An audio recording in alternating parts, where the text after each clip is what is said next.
Tonight on CTV News at 11:30. The province is stepping in to help a new sports complex in Timmins. We're looking to accommodate as many different groups as possible in there. But officials warn more investment is needed.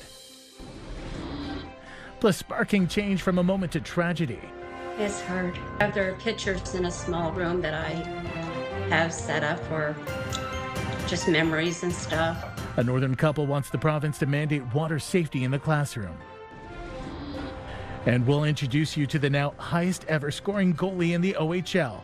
I wanted to jump and scream, but I had to wait till I hit the back of the net. Meet Carter George, the Greyhounds' newest acquisition. CTV News at 11:30 with Ian Campbell and Rick Wyman with weather. Well, good evening. Thanks for staying up with us. Cobalt OPP say they've seized roughly $100,000 in drugs. Monday, police searched a home on Nickel Street as part of an ongoing investigation. Police say they found fentanyl, cocaine, and other illegal drugs, along with cash and trafficking materials. A 69-year-old man and two 31-year-old women have been charged with 7 counts of trafficking. North Bay police have a 57-year-old man in custody after an altercation involving a firearm Tuesday. According to police, the man invited someone known to him into his home on McIntyre Street and flashed a gun. The victim fled. When police searched the man's home yesterday, they say they found 4 firearms. He's now facing gun-related charges. A woman is in hospital after being struck by a vehicle last night in Sudbury. Police believe the driver was traveling toward Regent Street on Algonquin Road. A 59-year-old woman was struck by a black SUV while crossing the road. The driver stopped, called 911, and provided aid to the pedestrian. The woman, at last word, is said to be in critical condition. A new sports complex in Timmins got a boost in provincial funding today. But as CTV's Lydia Chubak explains, more investment is needed. Northern College has plans to build a state-of-the-art sports dome and clubhouse at its Timmins campus. We're looking to accommodate as many different groups as possible in there. So that's why we have a walking track. We have a 100-meter dash track at the bottom of the dome as well. We have 2 courts that can be converted into tennis, volleyball, basketball, pickleball. And we also have a full-size soccer field. We also have a full fitness area. The Northern Ontario Heritage Fund Corporation approves of the concept and is investing $2 million in the project. This part of Northern Ontario is anchored by Northern College. It's very important that we attract students. So with the decreased revenues coming into the college, with policy changes at the federal level, we saw that we needed to increase our revenues to the college, so this will be a revenue generating facility for us. It'll help our bottom line. Dumas says anyone in the community will be able to purchase a membership to the dome. And that is one of the reasons Timmins City Council agreed last summer to give $500,000 towards the facility. So the fact that this facility will be community-wide and available to not only students but residents means that, again, it just provides more recreational space, modern indoor recreational space. And we know that that's something that professionals are looking for. We hear it from some of the major employers. The college is also hoping to attract more investors to support the building. We want to have a title sponsor on the field house, as their name on the field house. So we're still looking for that. And we've approached some industries looking for that support, and we're still waiting. We're still having those conversations. The empty parcel of land you see behind me is where the facility is supposed to be constructed. That's supposed to start in the spring and take about 12 months to complete. Lydia Chubak, CTV News, Timmins. A Northern Ontario tragedy has sparked a provincial movement. Next week, Sudbury City Council will vote on a motion that, if passed, would formally call on the province to mandate water safety education in schools. CTV's Amanda Hicks reports. Last summer in the town of Dryden, a single moment changed a family forever. 12-year-old Jocelyn Grant accidentally fell into the Wabigoon River. Her 15-year-old brother, Caden, jumped in to save her. Tragically, neither survived. The pair were the only grandchildren of Michael Williams and Evelyn Page. It's hard. There are pictures in a small room that I have set up for just memories and stuff. Here's a couple of young kids that had their whole life ahead of them, and it got snuffed out in, within a few minutes, and again, It was preventable. Neither child was a strong swimmer. Since that day, Williams has been advocating for mandated water safety training in elementary schools. The goal isn't necessarily to put every child in a pool, but to integrate water literacy into the classroom curriculum, teaching kids how to identify risks before they even reach the water's edge. According to the Life Saving Society, 63 children drowned in Ontario between 2007 and 2023. Officials say most of these deaths were preventable. What we see most often with children in this age group is that they are either unable to swim, maybe they haven't had access to formal swimming lessons or our Swim to Survive program, things like that. There's a push for a province-wide standard right here in Sudbury. Next week, City Council will vote on a motion calling on the province to implement mandatory water safety training in all Ontario elementary schools.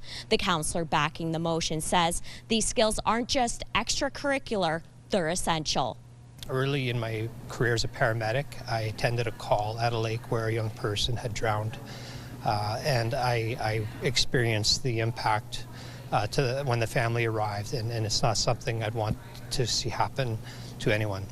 In this situation, as a municipality that has over 300 lakes within our geography, I felt a sense of responsibility to bring this resolution forward. Municipalities like Dryden, Niagara Falls, and St. Catharines have already passed similar motions. Williams hopes that if the province gets on board, it can prevent another family from feeling this pain. You can't go back and change what's already done. You can only use the experience, the horrible experience, to try to make sure that it happens a whole lot less. Amanda Hicks, CTV News, Sudbury.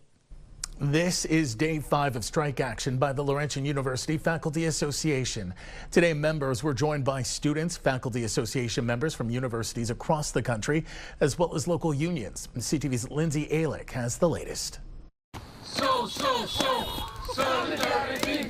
From Halifax to Manitoba, members of faculty associations from across the country attended this rally at Laurentian to show their solidarity. I've been on strike twice at the University of Manitoba in 2016 and in 2021, and the kind of support that comes from unions from far away, the local ones, it really is so heartwarming, and it just reinstates to your core that those on strike, all they want to be doing is teaching students, but conditions have just gotten so poor that they need to be out here, and they've got the entire labor movement behind them. Solidarity forever! Members of local CUPE, OPSU, Unifor, and Steelworkers unions were also in attendance. There was a sign that says you can tell it's important if we're out here minus 20, and it's actually colder than that today. Everyone here is freezing cold, but we're showing up to stand together because we all believe in a stronger university. We're receiving a lot of donation, an amazing amount from faculty association across the country. We are so grateful to them, and we are also supported by the CAUT Defense Fund, who is helping with the strike pay for as long as it will take. Collins says LUFA is ready to go back to the table the minute the employer signals interest. Meantime, in a statement issued by the university this afternoon, officials say the university stands ready to return to the bargaining table to negotiate in good faith an agreement that is fair to LUFA members and also ensures Laurentian University is strong for the future. We urge LUFA leadership to do the same. The statement also says that the university presented its strongest possible offer. There are approximately 500 members currently on strike, with 6,000 to 7,000 students affected. Lindsay Alick, CTV News, Sudbury. South of our broadcast region here, it was a dangerous day out on the roads, particularly Highway 11, which was shut down due to a multi-vehicle pileup. CTV's Rob Cooper has more. A scene of twisted metal and debris captured in these photos in this crash on Highway 11 that took place just after 10:30 this morning between Line 1 and Highway 93 in the southbound lanes. Everything just completely went white out. We couldn't see anything, and then I saw the wall of cars in front of me. And that was it. There was no time to react. There was no time to respond. About 40 vehicles involved, 6 people taken to hospital. Fire and police responded to the crash that involved 4 vehicle fires, including the cab to a tanker that was hauling fuel. Crews desperately trying to control the flames and responded to those who were injured, including several people trapped in their vehicles. We began evacuating drivers that were in the estimated potential blast zone. So we evacuated those people to safer distances and locations. Crews were forced to cut away the center guide rail to allow them to fight the fire and get people from the northbound lanes. Falling and blowing snow were major factors in the crash. The impact happened, the airbags went off, and that all just happened in a moment. A couple of hours later, another crash on Highway 400, this one right before the Highway 11 split.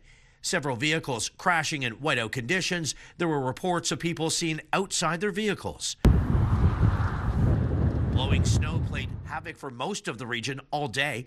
This is what it looked like on Highway 26 this morning. Complete whiteouts, making travel near impossible. Visibility was so bad, many drivers simply turned around and looked for the safest place to wait it out. It's just completely white out. Yeah. It's like being in bed with the covers over your head. You can't see a thing. Yeah, it's scary out there. Yeah. Well, with cold weather in the forecast, Environment Canada has issued an extreme cold warning for most of our communities in this region. Public Health Sudbury and districts say frostbite and hypothermia are the most common cold weather injuries. Frostbite occurs when the skin and underlying tissue freeze the nose. Cheeks, ears, fingers, and toes are especially susceptible. Hypothermia is a life-threatening condition that occurs when the body loses more heat than it can generate.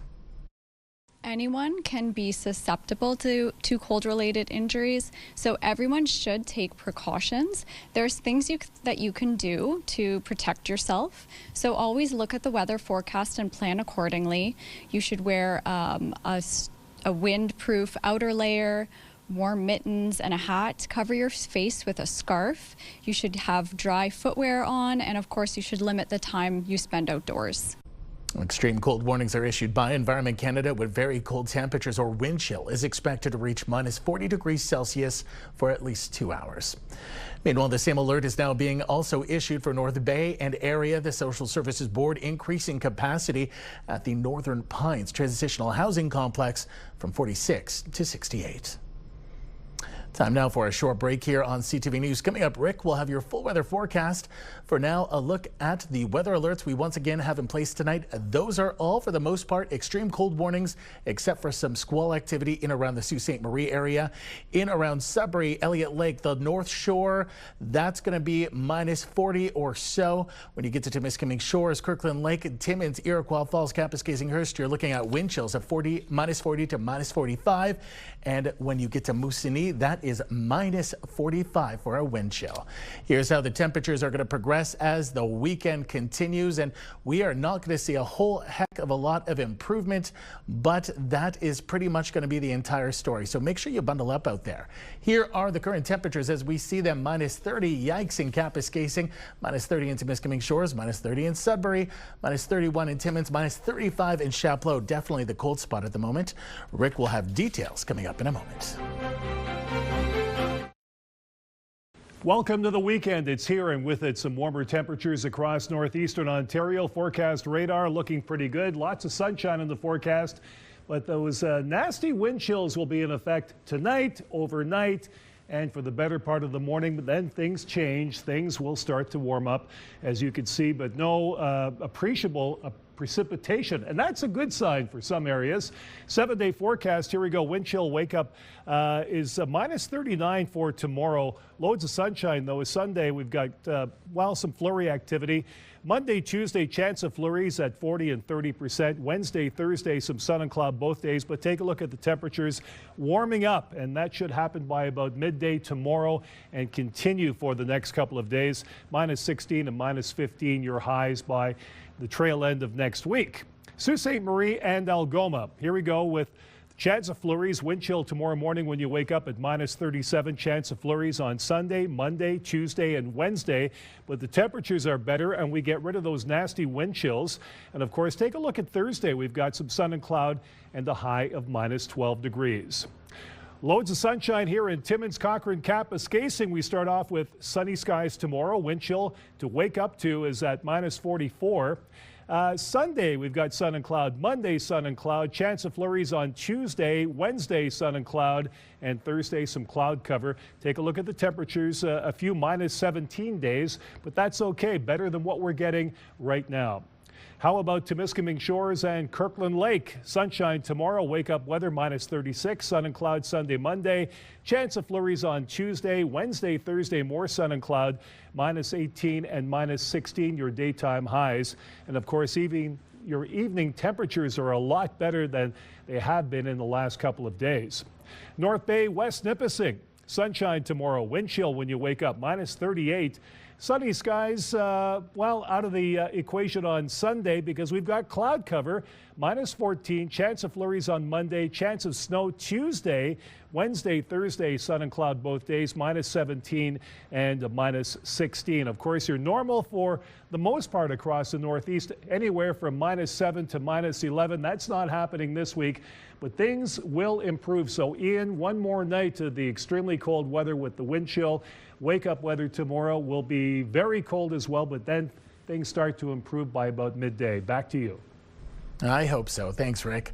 Well, the extreme cold and winter storms can wreak havoc on your home. The Insurance Bureau of Canada today sharing tips for homeowners. Some of the recommendations include checking the attic for frost accumulation. Frost in an attic space is a sign of poor ventilation and can cause major problems long term. Also check eaves troughs and roofs for ice damming and icicles. And make sure you check the trees on your property. Heavy winds or snow can damage trees, which can damage your house. Researchers are learning the effects of even one concussion can have repercussions decades down the line. CTV's Pauline Chan looks at two of the newest studies. Researcher Donald Redelmeyer says for every person that dies in a motor vehicle accident, 6 others are left with permanent injuries. And while some of the more common factors considered in long-term disabilities include the severity of injuries, length of hospital stay, and concurrent mental illnesses, another factor came up. The big surprising finding was that a past history of concussions was associated with a 15% further increase in the risk of long-term disability. And these might have been concussions that occurred years and years before the actual motor vehicle crash. Redelmeyer says the message goes beyond trying to avoid getting into a car crash. If you have had one or more past concussions, drive safely, especially late at night, which we found were associated with the highest risks of long-term disability. Suggesting that once you've had a concussion, you may not be exactly the same, even though you feel the same, you just don't have that same reserve capacity to recover from the next bad thing that comes along. Another study looking at the long-term impact of concussion is out of the University Health Network. Even just that repetitive head impact where people don't even realize that they're having a concussion could be setting you up for delayed neurodegeneration decades later. The finding is especially significant for parents and childhood sports instructors. Dr. Carmela Tartaglia cites sports like boxing, hockey, football, rugby, and soccer, especially for girls, who she says are especially vulnerable to concussions. The message from Tartaglia's study? Even one concussion can put you at risk of dementia. And so, of course, this idea that you have to protect your brain throughout all of your life. She hopes attitudes, especially in sports, which are most likely to be a child's first exposure to concussions, will continue to evolve. For example, setting age limits to begin heading the ball in soccer. Pauline Chan, CTV News. Still ahead tonight on CTV News. We'll introduce you to the Sioux's newest goaltender and now the highest scoring ever goalie in the OHL, one Carter George. Back in a moment.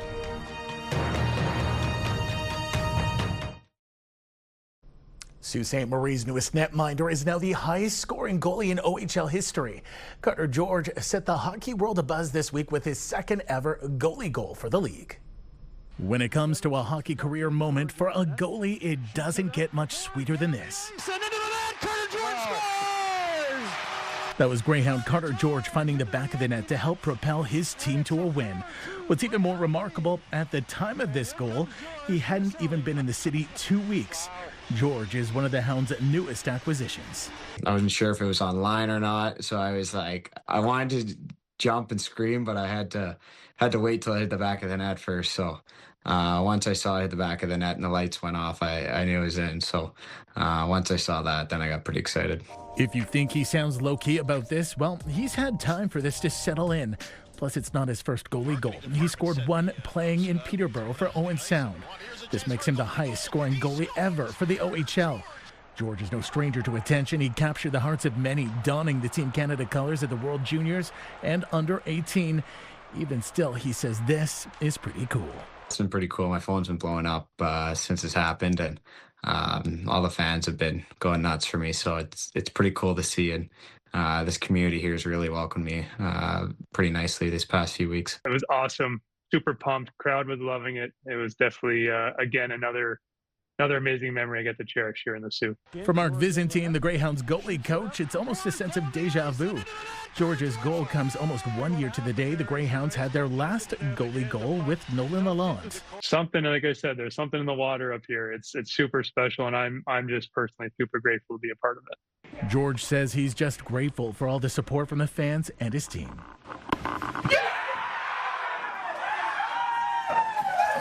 It was pretty fun. My gear was still a little wet today from it, but no, it was good.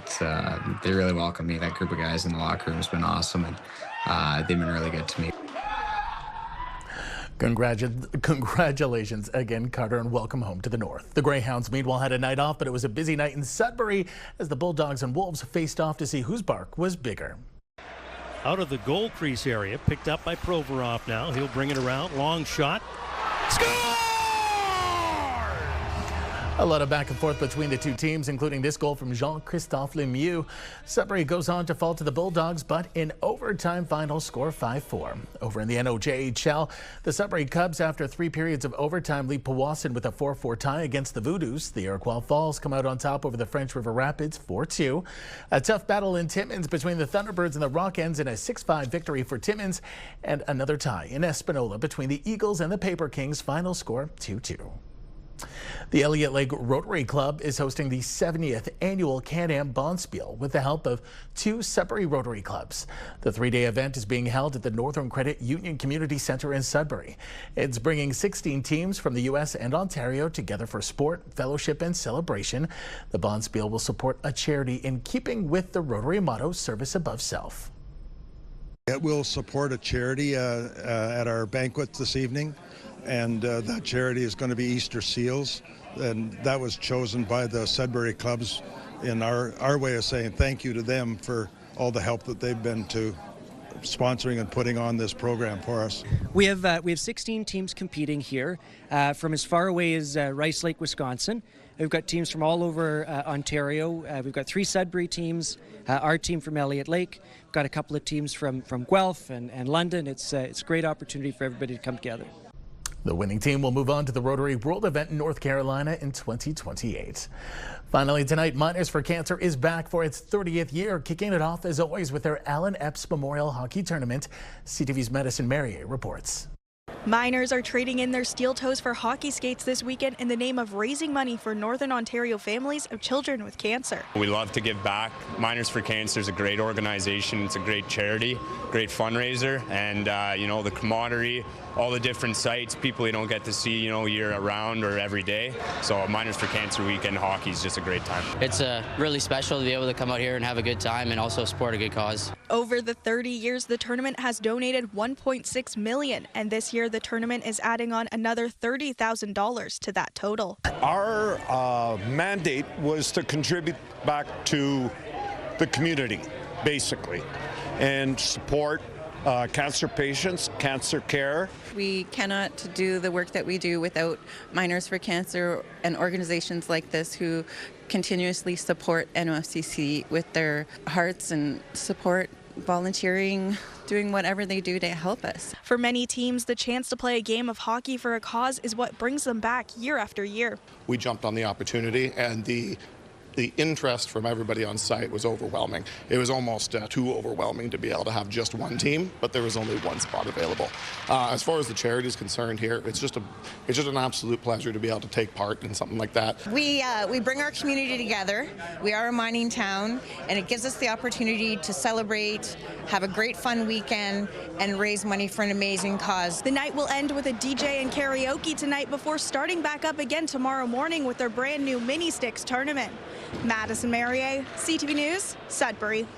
And that party's still reportedly going. Well done, Miners. That takes us to the end of our newscast this Friday night. For the latest news anytime, remember you can head to our website, ctvnewsnorthernontario.ca. You can also download our CTV News app. Have a great weekend. Thanks for watching and stay warm. Good night.